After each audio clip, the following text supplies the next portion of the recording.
আসসালামু আলাইকুম। সকলকে আমন্ত্রণ আনন্দ টিভি সংবাদে। আপনাদের সঙ্গে আছি আমি শারমিন মনির। সাভারের জাতীয় স্মৃতিসৌধে শ্রদ্ধা জানিয়েছেন মহান স্বাধীনতা যুদ্ধে অংশ নেয়া ভারতীয়দের একটি দল। শুক্রবার বেলা 12টায় মেজর জেনারেল নারায়ণ শঙ্কর নরের নেতৃত্বে জাতীয় স্মৃতিসৌধে শ্রদ্ধা নিবেদন করেন তারা। শ্রদ্ধা নিবেদন শেষে সাংবাদিকদের সঙ্গে আলাপকালে জানান 1971 সালে বাংলাদেশের জন্য তারা লড়াই করেছিলেন। দুদেশের মধ্যে সম্পর্ক আজীবন অব্যাহত থাকবে বলেও আশাবাদ ব্যক্ত করেন নারায়ণ শঙ্কর।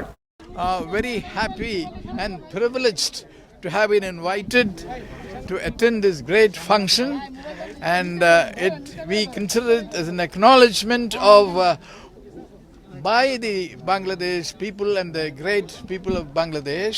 রাজধানীর বাজারের সকল প্রকার শাক ও সবজির দাম বৃদ্ধি পেয়েছে। চালের বাজারে কিছুটা স্থিতিশীলতা থাকলেও পোড়াচ্ছে তেল, চিনির দাম। এদিকে হঠাৎ দ্বিগুণ বেড়েছে মুরগির দাম। লাগাতার নিত্য প্রয়োজনীয় পণ্যের দাম বৃদ্ধিতে বেপাকে ক্রেতারা। বিস্তারিত মুসামিয়ার প্রতিবেদন। ক্যামেরায় ছিলেন খলিলুর রহমান। রাজধানীর বাজারগুলোতে বৃদ্ধি পেয়েছে শাক সবজির দাম। সপ্তাহের ব্যবধানে সকল প্রকার মাছের দাম স্বাভাবিক থাকলেও বেড়েছে মুরগির দাম। মুরগি কেজি প্রতি 150 টাকা থেকে 160 টাকায় বিক্রি হচ্ছে। গরু ও খাসির মাংসের দাম স্বাভাবিক রয়েছে। সবজি প্রকার ভেদে বিক্রি হচ্ছে 40 টাকা থেকে 80 টাকা। তুলনামূলক দাম একটু বেশি, যেরকম নাম হলো বর্তমানে সিমের বেশির কেজি 160 টাকা, সিসিঙ্গার কেজি 50 টাকা, 45 টাকা, ঝিঙ্গার কেজি 60 টাকা। যে কোনো তরকারি আগের থেকে অনেকটা পরিবর্তন হয়ে গেছে, দাম অনেকটা বাড়তি হয়ে গেছে। আজকে মাছের আমদানিও কম, কাস্টমারও নাই, একবারে কাস্টমার নাই, মাছের দামও কম আছে আজকে।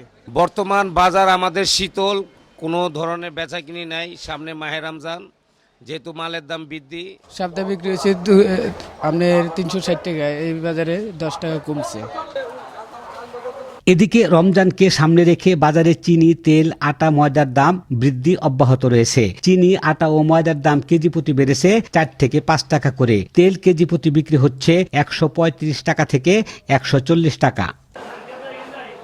বাজারে বিদেশি আমদানিকৃত চাল আসলেও দেশি চালের চাহিদা বেশি, তাই দেশি চালের দাম কমার কোনো লক্ষণ নেই। কর্মহীন, মধ্যবিত্ত ও নিম্ন আয়ের মানুষের ক্রয় ক্ষমতার বাইরে চলে যাচ্ছে। চাউলের বাজার মোটামুটি দামটা এখনো বাড়ে নাই, আগের তুলনায় অপরিবর্তনশীল মতো হচ্ছে। যে দাম যা বাড়তি ছিল ওই দামে আছে। অসহনীয়ভাবে সকল কিছুর দাম বৃদ্ধিতে সাধারণ মানুষের ক্রয় ক্ষমতার নিয়ন্ত্রণের বাইরে চলে যাচ্ছে। তাই নিম্ন আয়ের মানুষ ও কর্মহীন মানুষের কথা চিন্তা করে এখন থেকেই বাজারের ভারসাম্য বজায় রাখতে কাজ করবে সরকার, এমনটাই প্রত্যাশা ক্রেতা সাধারণের। মুসামিয়া, আনন্দ টিভি, ঢাকা। আবারও দেশের খবর। মুন্সিগঞ্জের সালিশের সংঘর্ষে 3 জন নিহত হওয়ার ঘটনায় বিচারের দাবিতে লাশ নিয়ে বিক্ষোভ মিছিল করেছেন নিহতদের স্বজন ও এলাকাবাসী। বৃহস্পতিবার দুপুরে নিহত ইমনের লাশ নিয়ে মিছিল বের করেন এলাকাবাসী। পরে পুলিশি বাধার মুখে পড়লে মিছিলটি পণ্ড হয়ে যায়। এর আগে বুধবার রাতে শহরের উত্তর ইসলামপুর এলাকায় এ সংঘর্ষে সৌরভ গ্রুপ ও ইমন গ্রুপ দেশীয় অস্ত্রশস্ত্র নিয়ে মারামারিতে জড়িয়ে পড়ে। পরবর্তীতে সেই মারামারির রক্তক্ষয়ী সংঘর্ষে ছড়িয়ে যায়। এ ঘটনায় 3 জনকে গ্রেফতার সহ 10 জনকে জিজ্ঞাসাবাদের জন্য আটক করেছে পুলিশ। দেখছেন আনন্দ টিভি সংবাদ, সঙ্গে আছি আমি শারমিন মনির। স্বাধীনতার সুবর্ণ জয়ন্তী ও জাতীয় দিবস আজ। 50 বছর আগে একটি রক্তক্ষয়ী যুদ্ধের মাধ্যমে পাকিস্তানি হানাদার বাহিনীর কবল থেকে মুক্তি লাভ করে বাংলাদেশ। দিবসটি উপলক্ষে দেশ জুড়ে ছিল নানা আয়োজন। জেলা প্রতিনিধিদের পাঠানো তথ্যচিত্রে দেখুন ডেস্ক রিপোর্ট।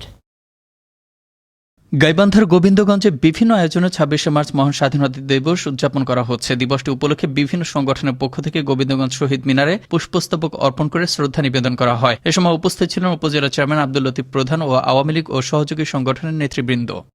সরকারি নির্দেশনা অনুযায়ী সারা দেশের মতো স্বল্প পরিসরে টাঙ্গাইলের মির্জাপুরে স্বাধীনতা দিবস যথাযোগ্য মর্যাদায় উদযাপন করা হয়। দিবসটি উপলক্ষে প্রথম প্রহরে মির্জাপুর কেন্দ্রীয় শহীদ মিনারে সর্বস্তরের জনগণ শহীদদের স্মরণে পুষ্পস্তবক অর্পণ করেন। এরপর শেখ রাসেল মিনি স্টেডিয়ামে প্যারেড গ্রাউন্ডে পুলিশ, ফায়ার সার্ভিস ও আনসার সদস্যদের অংশগ্রহণে কুচকাওয়াজ অনুষ্ঠিত হয়। জামালপুরে স্বাধীনতা সুবর্ণ জয়ন্তী উদযাপন উপলক্ষে একটি সংগঠনের উদ্যোগে আলোচনা সভা অনুষ্ঠিত হয়। শুক্রবার দুপুরে স্থানীয় একটি কমিউনিটি সেন্টারে আলোচনা সভা অনুষ্ঠিত হয়। অনুষ্ঠানে অ্যাডভোকেট সানোয়ার হোসেনের সভাপতিত্বে প্রধান অতিথি হিসেবে উপস্থিত ছিলেন অ্যাডভোকেট তাজুল ইসলাম সহ অন্যান্যরা। নোয়াখালীতে নানা আয়োজনে ২৬শে মার্চ মহান স্বাধীনতা দিবস উদযাপিত হয়েছে। দিনের প্রথম প্রহরে জেলা প্রশাসন, পুলিশ প্রশাসন, জেলা আওয়ামী লীগ শহীদ বেদিতে ফুল দিয়ে শ্রদ্ধা নিবেদন করেন। এরপর বৃক্ষরোপণ কর্মসূচি এবং বিভিন্ন প্রতিযোগিতায় পুরস্কার বিতরণ করা হয়। স্বাধীনতার সুবর্ণ জয়ন্তী ও মহান স্বাধীনতা এবং জাতীয় দিবস উদযাপন উপলক্ষে পাবনায় বীর মুক্তিযোদ্ধা ও শহীদ মুক্তিযোদ্ধা পরিবারদেরকে সংবর্ধনা প্রদান করা হয়েছে। শুক্রবার দুপুরে পাবনা জেলা প্রশাসনের আয়োজনে ৩০০ মুক্তিযোদ্ধা ও মুক্তিযোদ্ধা পরিবারকে জেলা প্রশাসকের চত্বরে সংবর্ধনা প্রদান করা হয়। রাজশাহীতে স্বাধীনতার সুবর্ণ জয়ন্তী ও স্বাধীনতা দিবস পালিত হয়েছে। সূর্যোদয়ের সঙ্গে সঙ্গে ৩১ বার তোপধ্বনির মাধ্যমে দিনের কর্মসূচি শুরুর পর সকালে শহীদ স্মৃতি ফলকে পুষ্পস্তবক অর্পণ করে শ্রদ্ধা নিবেদন করা হয়। দিবসটি উপলক্ষে শুক্রবার সকাল থেকে সরকারি বেসরকারি প্রতিষ্ঠান সহ বিভিন্ন সামাজিক, রাজনৈতিক ও সাংস্কৃতিক সংগঠন সহ নগরের বিভিন্ন শহীদ স্মৃতিস্তম্ভে শ্রদ্ধা নিবেদন করা হয়। অগ্নিঝরা ২৬শে মার্চের প্রভাতে কিশোরগঞ্জের কটিয়াদী উপজেলা প্রশাসনের আয়োজনে কটিয়াদী কেন্দ্রীয় শহীদ মিনারে সকল শহীদদের স্মরণে পুষ্পস্তবক অর্পণ ও বিশেষ মোনাজাতের মাধ্যমে সকল শহীদদের আত্মার মাগফিরাত কামনা করা হয়। এ সময় উপস্থিত ছিলেন বিভিন্ন রাজনৈতিক, সাংস্কৃতিক ও সামাজিক সংগঠনের নেতাকর্মীগণ। সরকারের নির্দেশনা অনুযায়ী ভোলা জেলা প্রশাসনের আয়োজনে স্বল্প পরিসরে যথাযোগ্য মর্যাদায় উদযাপন করা হল স্বাধীনতা সুবর্ণ জয়ন্তী ও জাতীয় দিবস। সকালে ভোলা জেলা গজনবী স্টেডিয়ামে আনুষ্ঠানিকভাবে জাতীয় পতাকা উত্তোলন করেন ভোলা জেলা প্রশাসক তৌফিক ইলাহি চৌধুরী। এ সময় উপস্থিত ছিলেন পুলিশ সুপার সরকার মোহাম্মদ কায়সার।